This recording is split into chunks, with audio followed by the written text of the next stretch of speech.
Já reparou naquelas abas, ou às vezes parecem uns espinhos, que a gente vê muito em motor de moto, ou naqueles dissipadores dentro do computador, até em radiador de carro tem umas estruturas parecidas, né?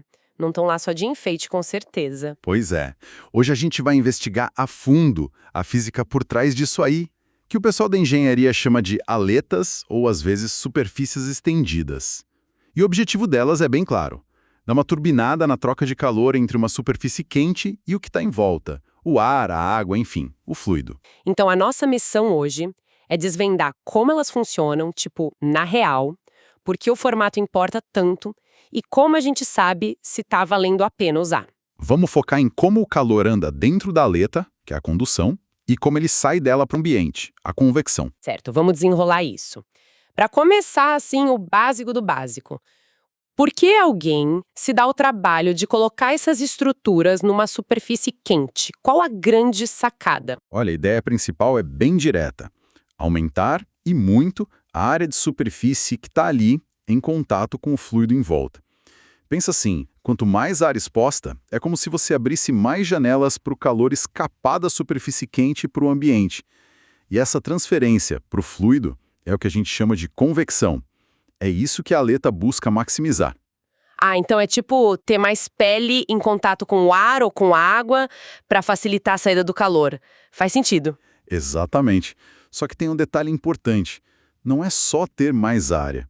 O calor precisa viajar de onde está mais quente, lá na base onde a aleta está presa, até chegar nessa área maior. Esse movimento do calor dentro do material sólido da aleta, isso é condução. Ah, então tem dois processos rolando ao mesmo tempo. Isso. É um trabalho em dupla. A condução leva o calor ao longo do material da aleta e a convecção joga esse calor para fora, para o furdo. Muitas vezes, a condução vai numa direção, sei lá, ao longo do comprimento, e a convecção acontece meio que perpendicular, saindo pelas laterais, sabe? Entendi. Condução por dentro, convecção por fora. Legal. E como é que os engenheiros analisam essa dinâmica? O material que a gente tem fala em balanço de energia. Que história é essa? Boa. O balanço de energia é tipo assim, fazer a contabilidade do calor numa partezinha minúscula da aleta. Pega uma fatia bem fininha dela. A regra é simples. O calor que entra nessa fatia, por condução, vindo do lado mais quente, Uhum. tem que ser igual ao calor que sai por condução para a próxima fatia, mais o calor que vaza pelas laterais dessa fatia para o fluido, por convecção. Nada some, né? Entendi. É como controlar a água num cano furado. O que entra tem que sair ou pelo fim do cano ou pelos furos. E imagino que tenha leis da física para descrever isso, né? Exato. Para condução dentro do material, a gente usa a lei de Fourier. Ela diz basicamente que a taxa de calor depende do material ser bom ou ruim condutor, é a tal da condutividade térmica, o K, e também da área por onde o calor passa e de quão rápido a temperatura está caindo ali naquele ponto. O famoso certo. E para convecção, para o calor que vaza? Aí entra a lei do resfriamento de Newton. Essa diz que a taxa de calor que sai para o fluido depende da eficiência do fluido em roubar calor, que é o coeficiente de convecção, o H, depende também da área da superfície exposta ao fluido e da diferença de temperatura entre a superfície da aleta e o fluido lá longe. Ok, K para condução dentro, H para convecção fora. E juntando essas duas leis naquele balanço de energia, Aí, juntando tudo matematicamente, a gente chega numa equação. Uma equação diferencial, na verdade. opa, começou a complicar. Calma, a ideia é simples. Essa equação descreve como a temperatura varia ao longo do comprimento da aleta. Ela meio que coloca numa balança, sabe? De um lado, a capacidade da aleta de levar calor por dentro, condução, com K. Do outro, a capacidade dela de jogar calor para fora, convecção, com H. É a ferramenta principal para entender o comportamento térmico da aleta. Certo. E essa equação geral vale para qualquer formato de aleta? Ou o pessoal costuma simplificar? O pessoal parece focar bastante em um tipo. Sim, a equação geral é poderosa, mas resolver pode ser complicado para geometrias malucas. Por isso a análise muitas vezes começa pelo caso mais comum, mais simples, aletas que têm a mesma área de seção transversal ao longo de todo o comprimento. Ah, tipo aquelas aletas retangulares de dissipador de calor ou aqueles pininhos cilíndricos? Exatamente. Nesses casos, a área por onde o calor passa por condução, que a gente chama de AC, é constante. Isso já simplifica bastante as contas. E vi que tem um truque matemático que o pessoal usa, uma tal de temperatura em excesso, um θ. Ajuda em quê? Isso, o θ. É só um jeito de facilitar a matemática. Θ é simplesmente a diferença entre a temperatura em qualquer ponto da aleta, T, e a temperatura do fluido lá longe, T infinito. É como se a gente colocasse o zero do termômetro na temperatura do ambiente. Fica mais elegante matematicamente falando. Entendi. Tipo, medir só o quanto a aleta está mais quente que o ambiente. Perfeito. E com esse θ e a área constante, aquela equação diferencial complicada vira uma versão bem mais, digamos, amigável. Uma EDO de segunda ordem, linear, com coeficientes constantes. E dessa equação mais amigável sai alguma coisa importante. O material fala muito num parâmetro m. O que é esse m? Ah, o m. Ele é crucial. Pensa nele como um número que resume a briga entre a condução e a convecção para aquela aleta específica. Se o m for alto, quer dizer que a convecção, perder calor para o fluido, é muito forte comparada com a condução, transportar calor por dentro. O calor vaza muito fácil. Se o m for baixo, a condução domina. O calor consegue viajar mais longe pela aleta antes de sair. Interessante. E esse m depende do quê? Do material, do fluido? Exato. Ele depende justamente do H da convecção, do K da condução do material da aleta e também da geometria, especificamente da razão entre o perímetro por onde o calor sai por convecção e a área da seção por onde ele entra por condução. Entender o m é a chave para prever como a temperatura vai se distribuir e quanto calor a aleta vai dissipar. Saquei. Então, olhando para o m, a gente já tem uma ideia se o calor vai conseguir chegar bem lá na ponta ou se vai escapar muito rápido perto da base. Exatamente essa a intuição. E a solução matemática para a temperatura ao longo da aleta, o θ em função de x, geralmente envolve umas funções exponenciais que dependem desse m. Mas para saber a combinação exata dessas exponenciais, a gente precisa saber o que acontece nas duas pontas da aleta. São as chamadas condições de contorno. Condições de contorno, certo. Uma ponta é fácil, né? A base x igual a zero. Ela está grudada na superfície quente, então a temperatura ali é conhecida, é o nosso ponto de partida. Perfeito. A temperatura na base, ou melhor, o θ na base, o θb, a gente geralmente conhece. Mas e a outra ponta? Lá em x igual a L, no final da aleta, o que acontece lá? Ótima pergunta. Essa é a segunda condição de contorno, e aí a gente tem algumas possibilidades, dependendo da situação física real, ou das simplificações que a gente quer fazer. Quais seriam essas possibilidades? Bom, a ponta pode trocar calor com o fluido também por convecção. Essa seria a condição mais realista para muitas aletas curtas e grossas.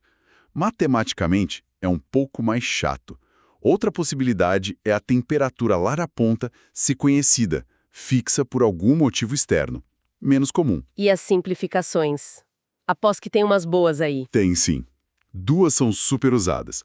A primeira é a ponta adiabática, ou termicamente isolada. Adiabática. Quer dizer que não troca calor. Exato. A gente assume que a área da pontinha, a tampa da aleta, é tão pequena comparada com a área lateral que a quantidade de calor que sai por ali é desprezível. Pode jogar fora. Ah, tipo, fingir que a ponta tá coberta com isopor. Hahaha, tipo isso. Matematicamente, isso significa que a taxa de variação da temperatura na ponta é zero. dt dx igual a zero em x igual a L.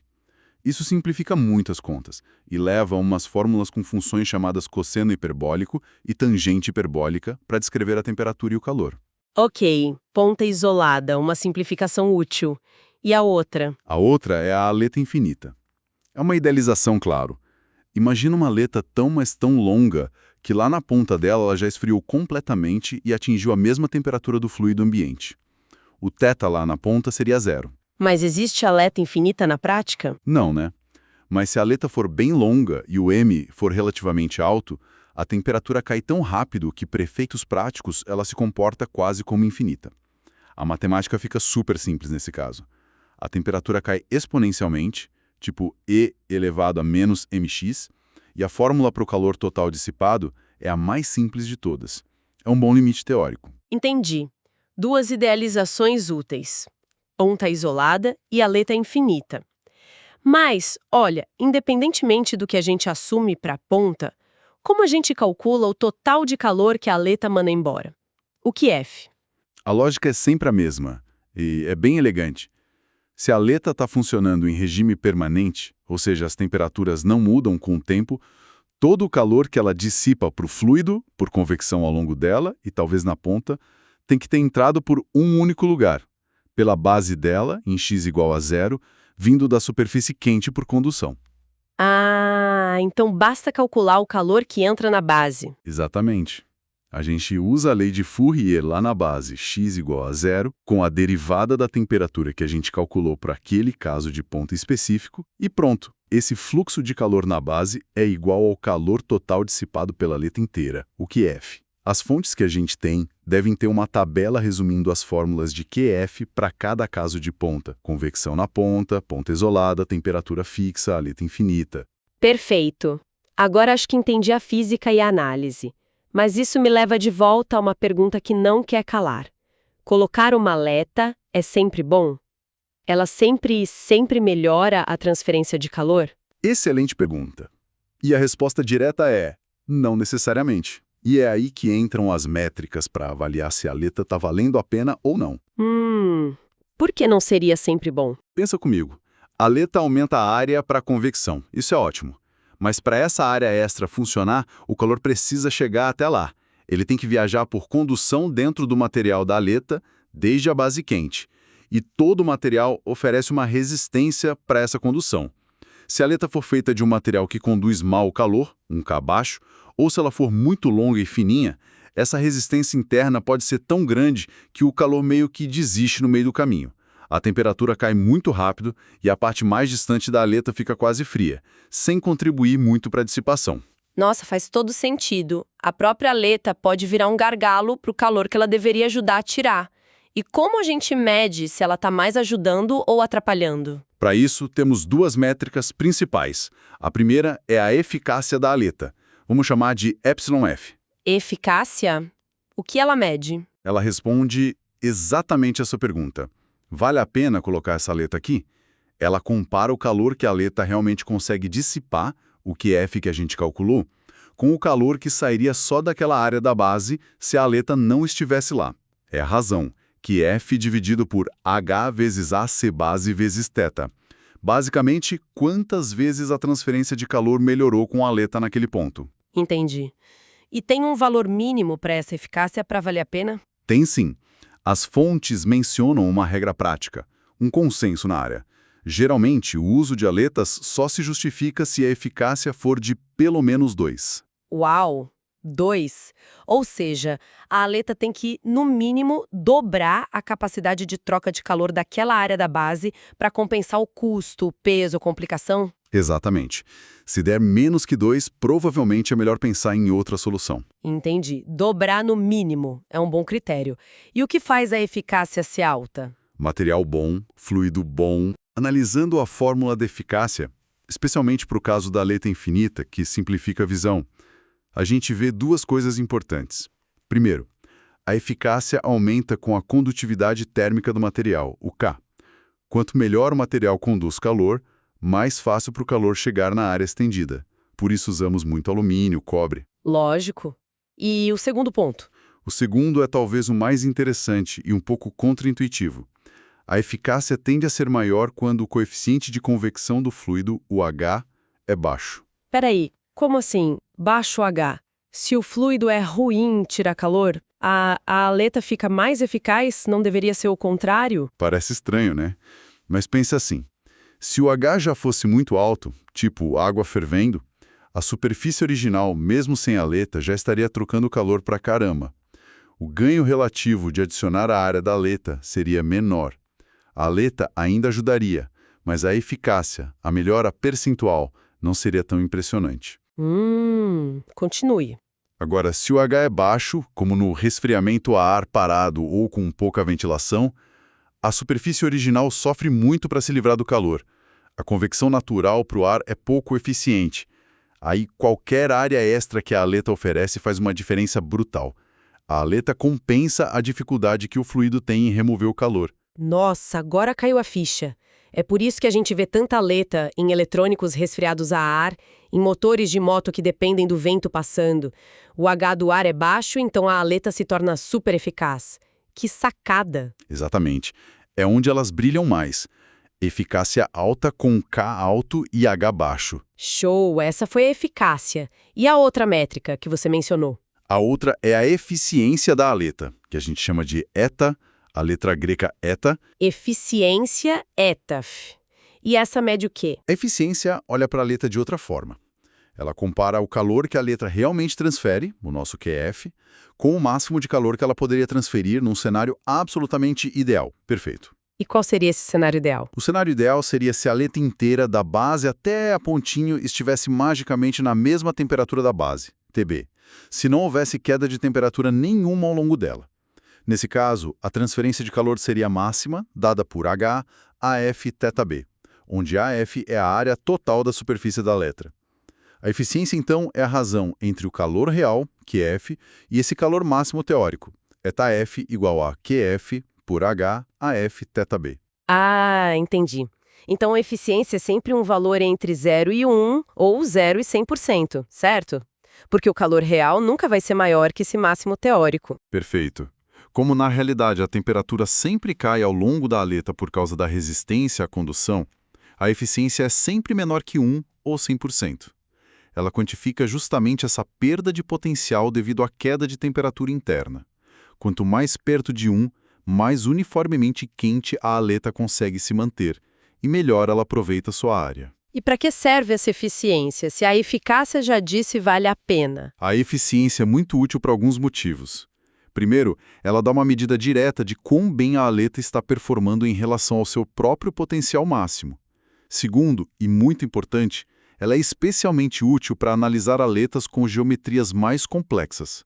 Pensa naquelas aletas que não são retas ou pinos, tipo aletas em forma de anel, anulares, que ficam em volta de tubos, ou aletas que têm um perfil variável, mais grossas na base e afinando na ponta. Triangulares, parabólicas. Ah, para essas deve ser um inferno calcular a distribuição de temperatura exata. Exato. A matemática fica bem mais cabeluda. Mas muitas vezes, para essas geometrias mais complexas, o pessoal já calculou ou mediu experimentalmente e disponibilizou gráficos ou tabelas que dão a eficiência etaφ diretamente, geralmente em função da geometria e daquele parâmetro m adaptado. Ah, legal. Então a eficiência vira um atalho para lidar com formatos complicados. A gente pega o etaφ da tabela e calcula o calor real, que é F igual a etaφ AF θP. Isso. Facilita muito a vida do engenheiro no projeto. Entendi. Eficácia para saber se vale a pena, eficiência para saber quão perto de ideal ela opera, especialmente as complexas. Exato. E já que falamos de complexidade, e quando a gente tem não só uma aleta, mas um monte delas juntas, tipo num radiador de carro ou num dissipador de CPU, como avalia o conjunto? Boa. Tem uma super eficiência para isso. Quase isso. A gente usa o conceito de eficiência global da superfície, ou ETA. O O vem de overall. Eficiência global, ETA. E ela olha para o quê? Ela olha para a performance da superfície inteira. O conjunto de todas as aletas, vamos dizer N aletas, mais a área da base que fica exposta entre as aletas. Porque essa área da base também troca calor, né? Verdade, não é só a aleta. Então a lógica é a mesma da eficiência individual. A gente compara o calor total que realmente sai de toda essa área combinada, com o máximo que poderia sair se toda essa área total, AT igual a NAF plus AB exposta, estivesse na temperatura da base, TB. ETA igual a QH AT ΔT. E tem como calcular essa eficiência global sem ter que resolver tudo de novo para o conjunto? Tem sim. Existe uma fórmula bem prática que relaciona a eficiência global, ETA, com a eficiência de uma única aleta, etaF, o número de aletas, N, a área de uma aleta AF e a área total, AT. Com essa ETA, a gente consegue calcular o calor total do conjunto facilmente e até definir uma resistência térmica efetiva para todo o arranjo de aletas. Super útil para projetar sistemas de resfriamento completos. Nossa, quanta coisa! É um mundo isso das aletas. Fascinante como tudo se encaixa. Vamos tentar recapitular os pontos principais que a gente tirou dessas fontes, para fixar a ideia? Primeiro, aletas servem para aumentar a área de troca de calor, principalmente por convecção, mas, atenção, elas também criam uma resistência à condução do calor para chegar nessa área. Segundo, a análise envolve um balanço de energia nesse pedacinho da aleta, juntando a lei de Fourier para condução, com K, e a lei de Newton para o resfriamento por convecção, com H. Isso leva a uma equação diferencial. Terceiro, simplificamos para aletas de seção uniforme, onde aparece um parâmetro-chave, o M, que resume a briga entre condução e convecção. E a solução depende das condições de contorno, especialmente o que acontece na ponta. Isso. E aí temos as idealizações comuns. Ponta diabática, isolada, ou aleta infinita. E o calor total, que é F, a gente sempre acha calculando quanto calor entra pela base por condução. Quarto e crucial, a eficácia εF diz se a aleta vale a pena. Regra de ouro, tem que ser maior que 2 pelo menos. E ela é favorecida por material com alto K e fluido com baixo H. Lembram do ar? Exato. Quinto, a eficiência, ETA, mede quão perto do desempenho máximo ideal a aleta opera, sempre menor que 100%. É super útil para comparar designs e essencial para analisar geometrias complexas usando tabelas e gráficos. E por último, quando temos várias aletas, usamos a eficiência global, ETA-O, para avaliar o desempenho do conjunto todo, incluindo a base entre as aletas. Perfeito resumo. Cobre bem os pontos-chave. Legal. Olha, com tudo isso que a gente conversou, fiquei pensando numa coisa aqui. Manda. A gente viu que a eficiência ETA-O da aleta simples, tipo a retangular com ponta isolada, tem aquela fórmula com tangente hiperbólica de ml dividido por ml. E você disse que ela diminui conforme o ml aumenta. Sim. Quanto maior o ml, ou seja, quanto mais longa a aleta, L maior, ou quanto mais forte a convecção, H, em relação à condução, K, mais a eficiência cai. O calor não consegue chegar tão bem na ponta. Então, isso levanta uma questão, né? Será que adianta ficar fazendo aletas cada vez mais e mais longas? Chega uma hora que aumentar o L quase não aumenta mais o calor total dissipado, porque a eficiência está caindo junto? Exatamente essa é a questão. Adicionar comprimento além de um certo ponto pode dar retornos muito pequenos na transferência de calor. A ponta da aleta fica praticamente inútil, termicamente falando. E pior, né? A aleta mais longa significa mais material, mais peso, mais custo. Será que tem um ponto ótimo? Ou até um ponto onde alongar mais fica pior no balanço geral? É uma reflexão excelente para a gente terminar. Existe sim um ponto de retornos decrescentes. Isso sugere que talvez, em vez de só focar em fazer aletas mais longas, a otimização inteligente esteja no formato da aleta. Lembra daquelas aletas de perfil variável que mencionamos? Tipo as triangulares ou parabólicas, que são mais grossas na base e afinam na ponta? Lembra, sim. A ideia por trás nelas é justamente usar o material de forma mais eficiente. Colocar mais material condutor perto da base, onde o fluxo de calor é maior, e menos material lá na ponta, onde a temperatura já caiu bastante. Elas podem, teoricamente, dissipar quase o mesmo calor que uma aleta retangular com menos material, menos peso. Ah, que interessante! Então, a geometria vira uma ferramenta poderosa para otimizar não só o calor, mas o custo e o peso junto. Exatamente. Fica aí a pergunta para o nosso ouvinte pensar. Como será que os engenheiros, na prática, encontram esse equilíbrio ideal no design de uma aleta ou de um conjunto delas? Considerando a física da transferência de calor, mas também as restrições de custo, peso, espaço, facilidade de fabricação, é um desafio de otimização bem complexo e fascinante do mundo real, né?